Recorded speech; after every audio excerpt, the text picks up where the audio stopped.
Remember when Pedro put this on Instagram? Losers in 1865, losers in 1945, losers in 2020. And of course, you see a Confederate flag, a swastika flag, and the MAGA hat. Him clearly painting half the country as Yahtzees and white supremacists and whatever other ismist phobe is bad, according to the left, that smear. Well, now it seems it's come full circle.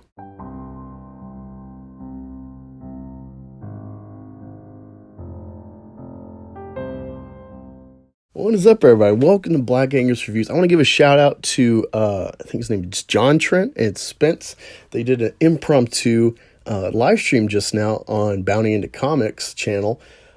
They are always having their ear to the ground on things, giving the perspective of, it's definitely a slant, but they have some real journalistic integrity at covering the angles that the media won't, especially with, the pandemic of race swapping and gender swapping and everything woke going on in Hollywood.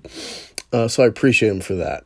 And they, in this stream, just uncovered Pedro apparently is getting canceled. Now, it may not be that severe, but it's kind of crazy what inspired all of this fervor and outrage. So Pedro Pascal on Twitter, him, bio-refugee, says she's like a rainbow.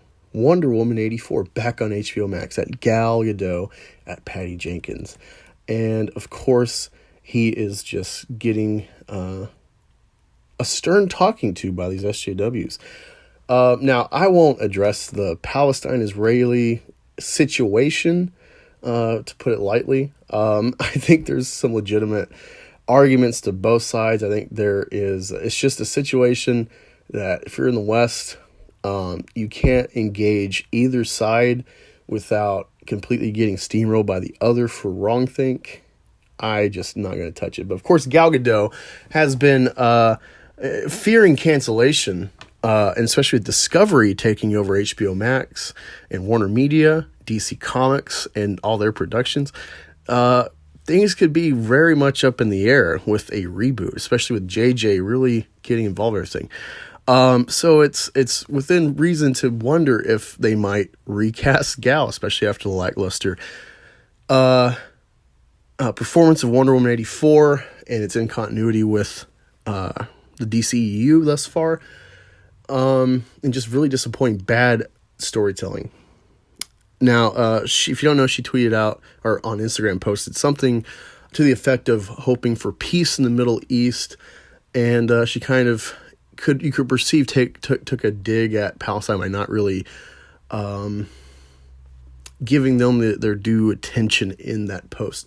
If you don't know, she's a former IDF soldier. I don't know what she did exactly. I think she was a fitness instructor, but yeah, that is why Gal is kind of in the Gina Carano camp right now on Twitter. Reports that she's being fearing cancellation for her patriotism for her country. Regardless how you feel about the situation, I don't blame her for her patriotism for the country she served, their flag. But let's look at some of these crazy tweets from SJWs. Someone says, there is no excuse for being so tone deaf and ignorant in today's world. Shame on you. #zero respect.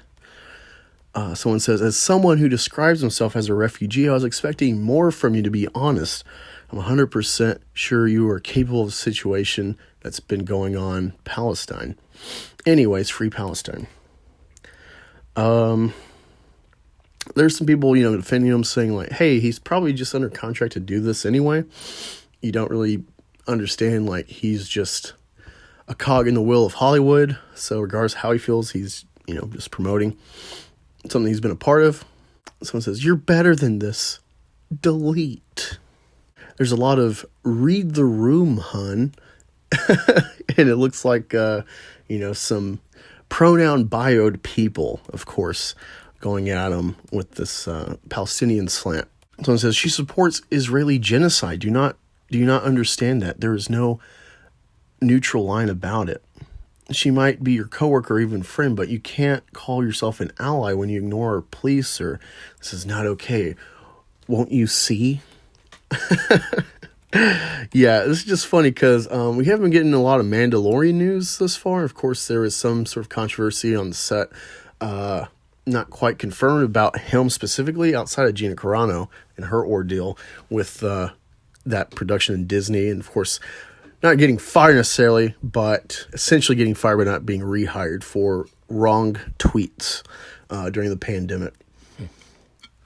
And of course, like I said in the beginning, Pedro has been a part of this whole cancel culture of broad stroking everyone that isn't with his corporate right think as istisms, phobes, bigots, supremacists, etc. So it is funny as hell to see someone part of this culture have it boomerang back towards them and get them under some kind of hellfire from his own camp. Funny stuff. Let me know what you think in the comments. Do you think this will affect The Mandalorian at all? Talk to y'all next time.